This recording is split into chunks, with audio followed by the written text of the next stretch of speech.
Hi నమశివాయ. తిరుమల సేవల గురించి సామాన్యంగా అందరికీ తెలిసింది ఏమిటంటే ఆన్లైన్ లో కొన్ని నెలల ముందు తెరుస్తారు.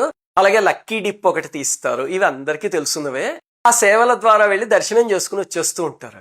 కానీ మీరు ఆ సేవల పోర్టల్ ఓపెన్ చేస్తే అందులో దాదాపు 12 సేవలు కనిపిస్తాయి. అందులో ఒక్కొక్క సేవ ఏమిటి అని అడిగితే చాలా మంది తెలుగు వాళ్ళకి తెలియదు. అదేమిటి అనేది వీడియోలో చెప్తా. అలాగే అందులో 2 అపురూపమైన సేవలు ఉన్నాయి. ఒకటైతే అసలు మీ జీవిత కాలంలో దొరికితే మిస్ కాకండి ఆ సేవ. అలాంటివన్నీ వీడియోలో చెప్తాను. ఇది ఎందుకు చేసుకోవడం అంటే ఈ తరువాత మీకు ఏదైనా సేవ వచ్చిందనుకోండి స్వామి అనుగ్రహంతో, ఆ సేవకి వెళ్ళినప్పుడు అది అనుభూతి కింద మారాల దర్శనం, అందుకని చెప్పుకోవడం. సరే, మొట్టమొదటిది ఏమిటంటే సుప్రభాత సేవ. ఇది తెల్లవారుజాము జరుగుతుంది. చాలా మంది వెళ్ళే ఉంటారు, చాలా మందికి తెలుసు. ఈ సేవలో ఎన్నో విశేషాలు ఉన్నాయి. మనం ఈ సేవకి వెళితే కనుక చక్కగా ఏం చేస్తారంటే, బంగారు వాకిలు ఉంది కదా, అక్కడ జైవిజయుల దగ్గర అందరినీ నించోబెట్టి మొట్టమొదట అర్చక స్వాములు కుంచకోల అని ఒక తాళాన్ని భుజం మీద తీసుకుని వస్తారు. అది తాళం లాంటిది అనమాట. చాలా విచిత్రంగా ఉంటుంది, ఇలాగ పెద్దది. అదేమిటంటే తిరుమలలో బంగారు వాకిలికి తాళాలు వేస్తారు కదా, అది కాకుండా చాలా విచిత్రమైన ఒక గడియ వేసే ప్రక్రియ ఉంది. ఆ ప్రక్రియ ఎలా వెయ్యాలి, ఎలా తీయాలనేది అర్చక స్వాముల యొక్క పరంపరాగతంగా వస్తున్న కుటుంబాలకి తప్ప ఇంక ఎవ్వరికి తెలియదు. ఎవ్వరికి అది ఇచ్చినా సరే ఓపెన్ చేయలేదు తిరుమల తలుపు. ఆ అర్చక స్వామి కుంచకోలతో చక్కగా తీస్తారు. తీగానే అర్చకులందరూ సుప్రభాతం చదువుతూ ఉంటారు. అది ఎంత అద్భుతమైన అనుభూతి, వెళ్ళి చూడండి తెలుస్తుంది. ఇన్నాళ్ళు మనం స్పీకర్లో వింటూ ఉంటాం, రికార్డింగ్ వింటూ ఉంటాం కదా సుప్రభాతం. ఆ రోజు మాత్రం స్వామి అక్కడ నిలబడి ఉంటే ఎదురుగుండా అర్చక స్వాములు, వాళ్ళతో పాటు మనం కూడా కౌసల్య సుప్రజ రామ అని ఆనందంగా చదివేసుకునే అపూర్వమైన దర్శనం. ఆ తరువాత సన్నిధి గొల్ల అని ఒక ఆయన ఉంటారు. వారెవరు అంటే వెంకటేశ్వర స్వామి కథలో స్వామి పుట్టలో ఉన్నప్పుడు ఒక గొల్ల ఆయన వచ్చి స్వామిని కొట్టారు కదా. ఆ తర్వాత స్వామి అనుగ్రహంతో మీ వంశం వాళ్ళకే ఎప్పుడు నా మొట్టమొదటి దర్శనం అని ఒక వరం ఇచ్చారు. ఎంత అదృష్టం ఆ వంశానికి. ఆ సన్నిధి గొల్ల అనే ఆయన ఏం చేస్తారంటే లోపలికి వెళ్ళి కాగడా వెలుగులో మొట్టమొదట స్వామి ముఖార విందాన్ని ప్రతిరోజు పొద్దున్న చూసేది ఆయన. ఏమి భాగ్యం అది, ఏం అదృష్టం అది, మొట్టమొదటి దర్శనం. ఆ తరువాత అన్నమాచార్యుల వారి వంశీయులు వస్తారు. మరి ఆయన జీవితం అంతా స్వామికి అంకితం చేస్తారు కదా. వాళ్ళు వచ్చి అన్నమాచార్య కీర్తన పాడుతూ తంబూరా మీటుతూ ఉంటే మనం వారిని కూడా చూడవచ్చు. ఆ తరువాత అర్చక స్వాములు లోపలికి వెళ్తారు. తరువాత మనని లోపలికి పంపిస్తారు. అది సుప్రభాత సేవ అంటే. ఇంకా రెండవది తోమాల సేవ అంటారు. ఇది కూడా చాలా మందికి తెలియదు ఏమిటి అని. తమిళ్లో తోళ్మాల అంటే భుజాల మీద నుంచి కిందకి వస్తున్న మాల అని అర్థం. ఆ తోళ్మాలే నెమ్మదిగా తోమాల అయిందనమాట. ఇంతకీ అది ఏమిటి అంటే, మూల విరాట్ మీరు చూస్తే స్వామికి సాధారణంగా మెడలో పెద్ద పెద్ద దండలు వేయరు కదా, భుజాల మీద నుంచి ఇలా వేస్తారు. అలా మూల విరాట్కి పూలమాలలు, తులసిమాలలు వాటితో అలంకరించడాన్ని తోమాల సేవ అంటారు. అది చాలా రోజులు ఏకాంతంగా జరుగుతుంది. కానీ వారానికి ఒక 2-3 రోజుల పాటు మన్ని కూడా లోపలికి పంపిస్తారు సేవ చూడటానికి. అప్పుడు అసలు ఏం జరుగుతుంది అంటే, తిరుమలలో ఒక జీయర్ స్వామి ఉంటారు. వారి పరివారం పర్యవేక్షణలో ఆ దండలన్నీ లోపలికి వస్తాయి అన్నమాట. ఆ పెద్ద పెద్ద మాలలు వచ్చాక వాటిని చిన్న చిన్న దండల కింద చేసి వాటిని స్వామికి ఎక్కడ అమర్చాలో అక్కడ అమరుస్తూ ఉంటే పెద్ద పెద్దగా ఘంటానాదాలు జరుగుతూ ఉంటాయి. ఎంత నయన మనోహరంగా ఉంటుందో. వారంలో 3 రోజులు మాత్రమే మన్ని చూడనిస్తారు. మిగతా అన్ని రోజులు ఏకాంత సేవలా జరుగుతుంది. అసలు ఆ మాలలు కూడా ఇంతంతలావు మాలలు. అసలు వాళ్ళు ఎలా కడతారో నమస్కారం చేయాలి వాళ్ళకి. అలాగే రంగులు, ఆ అమెరికా చూస్తే మీరు ఉత్సవమూర్తులకు వేసే మాలలు అంత అందంగా ఉంటాయి. మూల విరాట్కి వేసే మాలలు అయితే కళ్ళు చెదిరిపోతాయి అసలు. దాన్ని తోమాల సేవ అంటారు. ఇంకా మూడవది అర్చన. గుర్తుపెట్టుకోండి, తిరుమలలో దర్శనాలన్నీ ఒక ఎత్తు అయితే ఈ అర్చన ఒక్కటి ఒక ఎత్తు. ఈ సేవ మీకు దొరికిందంటే మాత్రం అత్యంత అపురూపం, సామాన్యంగా దొరకదు ఇది. ఇప్పుడు ఆన్లైన్లో పెట్టారో లేదో నాకు తెలియదు. గతంలో అయితే పెద్దవాళ్ళు చెప్తే వినేవాడిని. ఏమిటంటే ఈ సేవ కొన్ని సంవత్సరాల పాటు, దశాబ్దాల పాటు అలా బుక్ అయిపోయింది, సామాన్యంగా దొరకదు. ఇది ఎంత అపురూపమైన సేవ అనడానికి ఒక ఉదాహరణ చెప్తా మీకు. నాకు తెలిసిన కుటుంబం ఒకళ్ళు ఉన్నారు. వాళ్ళ అబ్బాయికి ఈ సేవ దొరికితే అదే రోజు అతని వివాహం. వెంటనే ఏం చేశాడంటే, మిస్ అవ్వకూడదు, ఇంకా జీవితంలో దొరకదు ఈ సేవ అని చెప్పి వివాహాన్ని పోస్ట్పోన్ చేసుకున్నాడు. అంటే స్వామి మీద అంత ప్రీతి. ఇది చాలా ఆశ్చర్యకరంగా అనిపిస్తుంది కానీ చేసుకున్నాడు. కానీ స్వామి మీద అంత ప్రీతి ఉంటే స్వామి ఊరుకుంటాడా? అతని కాబోయే భార్య కూడా వెంకటేశ్వర స్వామి భక్తురాలేట. ఆ అమ్మాయి కూడా బుక్ చేసుకుంటే ఆ అమ్మాయికి దర్శనం వచ్చింది. చక్కగా ఇద్దరు వెళ్ళి సేవ చేసుకుని వచ్చారు. చూడండి, అది స్వామి అనుగ్రహం అంటే. ఇంతకీ ఏమిటిదే, 30 నిమిషాల పాటు స్వామికి సహస్రనామాలతో షోడశోపచార పూజలతో అర్చన చేస్తారు.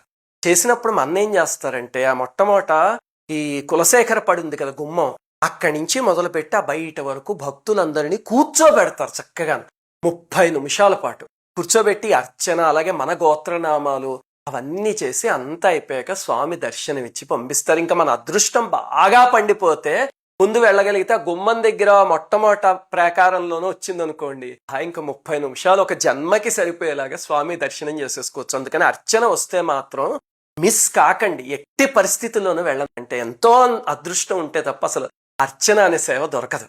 ఇంకా 4వది సహస్ర కలశాభిషేకం అంటారు. అదేమిటండి అంటే మీరు మూల విరాట్ స్వామిని చూస్తే కనుక స్వామి పాదాల దగ్గర జీవస్థానము అని చాలా ప్రత్యేకమైన పవిత్రమైన శక్తిమంతమైన ప్రదేశం ఒకటి ఉంది. ఆ జీవస్థానంలో ఒక ఇంత వెండి మూర్తి ఉంటుంది. ఆ స్వామిని భోగ శ్రీనివాసమూర్తి అని పిలుస్తారు. ఆ స్వామికి మూల విరాట్కి ఇద్దరికి అనుబంధం అనమాట. అంటే మనకి మన ప్రాణానికి ఎలా అనుబంధం ఉంటుందో అలాగా ఆ 2 మూర్తులకి అనుబంధం. ఆ భోగ శ్రీనివాసమూర్తి పాదానికి ఒక తాడు కట్టి, పట్టుతాడు, అది తీసుకువెళ్ళి స్వామివారి కటిహస్తం ఉంటుంది, దానికి కట్టేస్తారు. ఎప్పుడు 24 గంటలు ఆ 2 అలా అనుసంధానింపబడే ఉంటాయన్నమాట. ఆ మూర్తి అంత ప్రత్యేకం. ఈ సహస్ర కలశాభిషేకం అప్పుడు ఏం చేస్తారంటే ఆ మూర్తిని తీసుకొచ్చి ఆ తాడుతో పాటే బంగారు వాకిలి దగ్గర పెడతారు. ఆ తరువాత 1008 వెండి చెంబులు 1008 తీసుకొచ్చి ఒక పెద్ద బంగారపు బిందెలో వీటన్నిటిలో నీళ్లు తీసుకొచ్చి అందులో గంధం, సుగంధ ద్రవ్యాలు అవన్నీ కలిపాక అర్చక స్వాములు ఏం చేస్తారంటే పంచసూక్తాలు ఉన్నాయి కదా, పురుష సూక్తం, శ్రీ సూక్తం, అవన్నీ చదువుతూ ఆ కలశాలన్నిటితో ఆయనకి అభిషేకం చేస్తారు. అన్ని కలశాలు అయిపోయాక ఆఖరిలో ఏం చేస్తారంటే బంగారపు బిందె తీసుకువెళ్ళి ఆనంద నిలయం చుట్టూ ప్రదక్షిణం చేసి ఆ తరువాత ఆ బిందెలో జలం తీసుకెళ్లి మూల విరాట్ పాదాలకు అభిషేకిస్తారంటే 1008 బిందెలతో మూల విరాట్కి అభిషేకం చెయ్యరు కదా, అందుకని ఈ మూర్తికి చేసి ఆఖరి బంగారపు బిందెతో స్వామి పాదాలకు అభిషేకం చేస్తారు. ఈ విశేషాలన్నీ చెప్పడం ఎందుకంటే మీ అదృష్టం బాగుండి సేవ దొరికిందనుకోండి, అక్కడ చూస్తే కనుక మీకు ఏం జరుగుతుందో అర్థమవుతుంది, అందుకని చెప్తున్నా. ఇంకా 5వ దాన్ని పూలంగి సేవ అంటారు. ఆహా, నయన మనోహరం అసలు. ఇది గురువారాల్లో సామాన్యంగా రాత్రి 8 ఆ ప్రాంతానికి జరుగుతూ ఉంటుంది. ఏం చేస్తారంటే స్వామికి ఒక వెల్వెట్ గౌన్ లాంటిది వేస్తారు, నగలు అవన్నీ తీసేసి. ఆ తరువాత పువ్వులతోనే పంచ, పువ్వులతోనే ఉత్తరీయం, పువ్వులతోనే కిరీటం, శంఖచక్రాలు ఇవన్నీ పువ్వులతో చేసి ఆపాదమస్తకం స్వామిని ఆభరణాల బదులు పువ్వులతో అలంకరిస్తారు. అయ్యో బాబాయ్, అసలు చూడటానికి 2 కళ్ళు సరిపోవు. ఇదిగా ఇక్కడ చూపిస్తున్న ఫోటో చూడండి, ఎంత అందంగా ఉన్నాడు స్వామి. దాన్ని పూలంగి సేవ అంటారు. ఇంకా 6వది అభిషేకం. ఈ 12 సేవల్లోనూ అర్చన తర్వాత మళ్ళీ అంత విశేషమైనది అభిషేకం. దొరికితే మాత్రం మీ అదృష్టం బాగుండి శుక్రవారం ఉదయం ఒక్కటే జరుగుతుంది, అసలు జీవిత కాలంలో మిస్ కాకండి.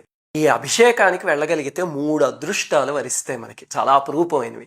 ఏమిటండి అది అంటే అభిషేకం చేసేటప్పుడు మొట్టమొదట అసలు నగలు అవన్నీ తీసేస్తారు కదా, నిజమైన మూల విరాట్ని దర్శనం చేసుకోవచ్చు. ఎంత అపురూపమైన అవకాశం అది. అదొకటి. స్వామికి పొడువాటి అంగోస్త్రం లాంటిది ఒకటి కడతారంటే, ఇంకే ఆభరణాలు అవేమి ఉంచరు. అప్పుడు మనం స్వామి హృదయం పైన ఉన్న వ్యూహలక్ష్మీదేవిని చూడొచ్చు. నేను కూడా గతంలో వ్యూహలక్ష్మి అంటే అమ్మవారు ఎడం పక్క ఉంటారు హృదయం మీద అనుకున్నా. కాదు, ఇక్కడ కుడివైపున ఒక చిన్న గూడులా ఉండి అందులో ఉంటారు అమ్మవారు. అది కేవలం అభిషేకం అప్పుడు మాత్రమే చూడడానికి కుదురుతుంది. ఆ తర్వాత అర్చక స్వాములు అమ్మవారి పైన చందనం అద్ది ఆ చందనాన్నే అచ్చుల కింద తీస్తే కొంతమంది అదృష్టవంతులుగా దొరుకుతూ ఉంటుంది, తెలుసు కదా. ఆ తర్వాత స్వామికి పునుగు పిల్లి నూనె తీసుకొచ్చి ఆయన దేహం మొత్తానికి రాస్తారు. అసలు ఆ పునుగు పిల్లి చాలా అపురూపంగా దొరికేది. దాన్ని తీసుకొచ్చి టీటీడీ వాళ్ళు పెంచుతూ ఉంటారు. ఒక చందనం కర్ర పాతుతారు ఆ పునుగు పిల్లి ఉన్న గదిలోను. అది అప్పుడప్పుడు ఒళ్ళు ఆ కర్రకి ఇలా రాసుకుంటే అందులోంచి ఒక నూనె లాంటి పదార్థం వస్తుంది. అది తీసుకొచ్చి స్వామికి అద్దుతారు. ఎందుకండి అంటే శాస్త్రంలో ఇలా చేస్తే విమూర్తి పాడవకుండా రక్షింపబడుతుంది అని ఉందిట. అందుకని ఎంతో కష్టమైనా సరే ఆ ప్రక్రియ ఇప్పటికీ చేస్తున్నారు దేవస్థానం వాళ్ళు. ఆ తర్వాత ఏం చేస్తారంటే ఆకాశగంగ నుంచి తీర్థము, చందన జలము, కుంకుమ పువ్వు ముద్ద, పచ్చకర్పూరం ముద్ద అవన్నీ స్వామికి అద్దుతూ చక్కగా అభిషేకం చేస్తారు. అయ్యో బాబోయ్, అసలు మాటల్లో చెప్పలేదు, నయన మనోహరం. అంతే. మొట్టమొదట స్వామి మూల విరాట్ని చూడడం ఒక అదృష్టం, రెండోది వ్యూహలక్ష్మి అమ్మవారిని చూడడం ఒక అదృష్టం. అయితే 3వ అదృష్టం ఏమిటో తెలుసా? ఈ సేవలో పాల్గొనే ప్రతి దంపతులకి ఒక అభిషేక కలశం ఇస్తారు. అందులో అభిషేక జలం ఉంటుందన్నమాట. మనం ఆలయం ఆనంద నిలయం చుట్టూ ప్రదక్షిణం చేయొచ్చు. మంగళవాద్యాలు అవన్నీ వస్తుంటే తిరిగి వచ్చాక మన చేత్తో ఇచ్చిన కలశాన్ని తీసుకువెళ్ళి స్వామికి అభిషేకం చేస్తారు. ఇంకా అంతకన్నా అదృష్టం ఏముంటుంది మన చేత్తో ఇచ్చిన జలంతో స్వామి అభిషేకం. ఇది అభిషేకం వస్తే దక్కే అదృష్టం. ఆ అభిషేకం తర్వాత ఏం చేస్తారంటే ముందు రోజు నామాన్ని సడలిస్తారు. అంటే పెద్దగా ఉన్న నామాన్ని చిన్నది చేస్తారు కదా, ఆ తర్వాత మళ్ళీ పెద్దది చేస్తారు. అసలు నాకు ఇప్పటికీ మర్చిపోలేని అనుభూతి ఏమిటి అంటే, మా అదృష్టం కొద్దీ ఒక తల్లి చక్కగా స్వామికి అభిషేకం సమయంలో కట్టే ఒక అంగోస్త్రం ఉంది. అది ఇలాగ ఒక తాడుతో ఉండి ఇలా పొడుగ్గా ఉంటుంది అనమాట. ఆ అంగోస్త్రాన్ని అమ్మవారి అచ్చుని తీసుకొచ్చి ఇచ్చారు. ఇన్నేళ్లైంది మేము భద్రంగా ఒక డబ్బాలో పెట్టి దాచుకున్నాం అనమాట, ఎంతో అపురూపంగా. విచిత్రం అండి, ఆ డబ్బా మూత ఎప్పుడైనా తెరిస్తే ఇన్నేళ్లైంది పచ్చకర్పూరం వాసన గుప్పని కొడుతుంది. అలాగే మూల విరాట్ మూర్తికి ఒక రకమైన పరిమళం ఉంటుంది. ఆ పరిమళం కూడా ఇప్పటికీ తెలుస్తూ ఉంటుంది ఆ డబ్బా తెరిచినప్పుడల్లా. చాలా విశేషం అసలు. ఆ తల్లిని ఆ డబ్బా తెరిచినప్పుడల్లా ఇప్పటికీ మేము తలుచుకుంటూనే ఉంటాం. సరే, ఇంకా తరువాత అంటే నిజపాద దర్శనం అంటారు. ఇది కూడా మీలో చాలా మందికి వచ్చే ఉంటుంది. అదేమిటంటే అభిషేకం అయ్యాక స్వామి పాదాలకి రోజు ఇవి ఉంటాయి కదా, కవచం. ఆ కవచం తీసేస్తారు, బంగారపు కవచం తీసేసి నిజమైన పాదాలని దర్శించుకునేలా చేస్తారు. కానీ విచిత్రం ఏమిటో తెలుసా, నిజపాద దర్శనం సేవ దొరికితే పాదాలని దర్శించుకుందామని వెళితే అక్కడ దాకా వెళ్లేసరికి స్వామి ముఖార విందం వైపే వెళ్ళిపోతుంది తప్ప చూపు పాదాలు చూడాలి అని స్పృహ రాదు. బయటకు వచ్చేస్తుంటే అయ్యో నిజపాద దర్శనం కదా మర్చిపోయాం అనుకుంటా. ఈసారి మీరు వెళ్తే మాత్రం ముఖాన్ని చూడండి, పాదాలని చూడండి. అలా మైమరిపింపజేస్తాడు అంతే. దివ్యమంగళ విగ్రహం లాగేస్తాడు స్వామి బాబోయ్. ఇంకా తరువాత వస్త్రాలంకార సేవ అని ఉంటుంది, అదే 7వ సేవ. దాన్ని మేల్చాట్ వస్త్రం అని పిలుస్తారు. తిరుమలలో చేసే మనం చేయించుకోగలిగే సేవలన్నిటిలోకి అత్యంత ఖరీదైన సేవ ఇదే. ఇది శుక్రవారం అభిషేకం అయ్యాక చేస్తారనమాట.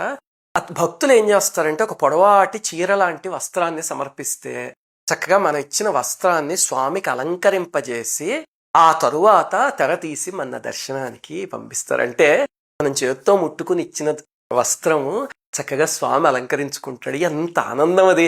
మనం కొన్న బట్టలు మన పిల్లలు వేసుకుంటేనే మనకి సంతోషం, మన తల్లిదండ్రులు వేసుకుంటే సంతోషం. అలాంటిది అఖిలాండ కోటి బ్రహ్మాండ నాయకుడు మనకి ప్రతి రూపాయి ఇచ్చే లక్ష్మీదేవికి భర్త ఆయన మనం ఇచ్చిన బట్టలు తీసుకుని వేసుకుంటున్నాడంటే ఏమి అదృష్టం అసలు. ఆ సేవే సేవ అసలు. ఇంకా 8వది అష్టదళ పాద పద్మారాధన సేవ అని పిలుస్తారు. అదేమిటి అంటే 108 బంగారపు పద్మాలతో అష్టోత్తరం చేస్తూ ఒక్కొక్క నామానికి ఒక్కొక్క పద్మాన్ని స్వామి పాదాల దగ్గర పెడతారు. అన్నిటికన్నా విశేషం ఏమిటి అంటే నాకు ఒక అర్చక స్వామి చెప్తే ఆశ్చర్యపోయా. ఆ 108 బంగారు పద్మాలు ఇచ్చింది ఒక మహమ్మదీయ భక్తుట్ట. స్వామి వాత్సల్యం చూడండి. ఆయన మతము, కులము, పేద, ధనిక ఏది చూడ్డు, భక్తి ఒక్కటే చూస్తాడంటే. ఇప్పటికీ ఆ భక్తుడు ఇచ్చిన 108 బంగారు పద్మాలతోనే పూజ జరుగుతుంది అని నాకు ఒక ఆయన చెప్తే చాలా ఆశ్చర్యం కలిగింది. ఇంకా 9వది తిరుప్పావడ సేవ అని పిలుస్తారు. ఇది కూడా చాలా విచిత్రమైన సేవ.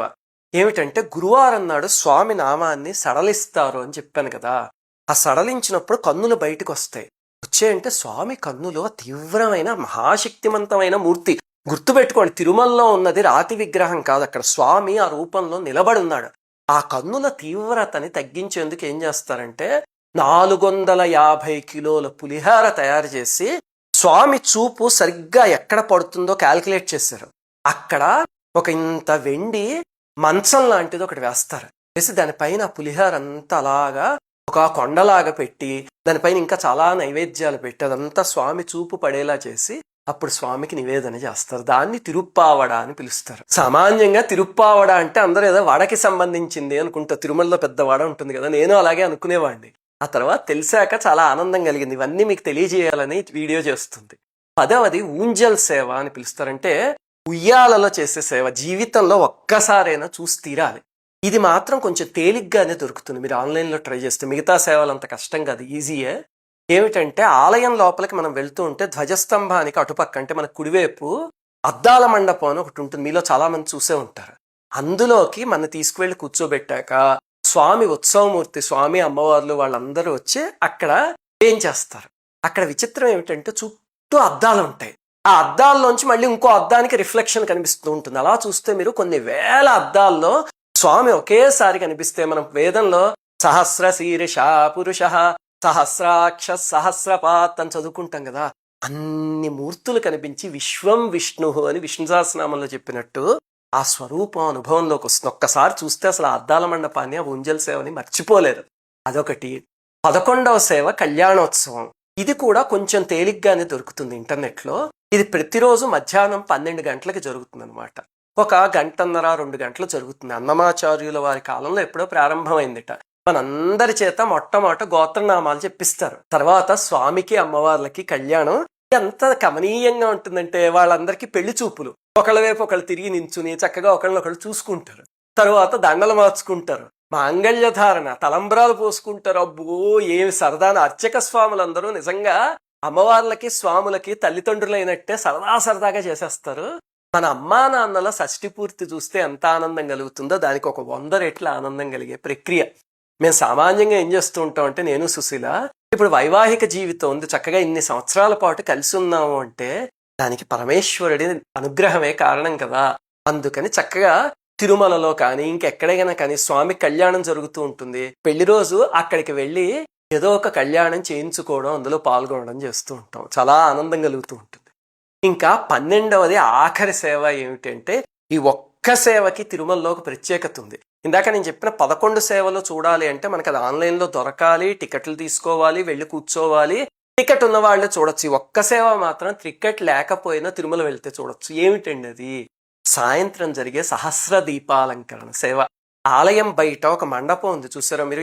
హాతిరామ్ బావాజీ మఠం ఉంటుంది, దాని కిందగా ఒక మండపం ఉంటుంది. అందులో సాయంత్రం 1000 దీపాలు వెలిగిస్తారు.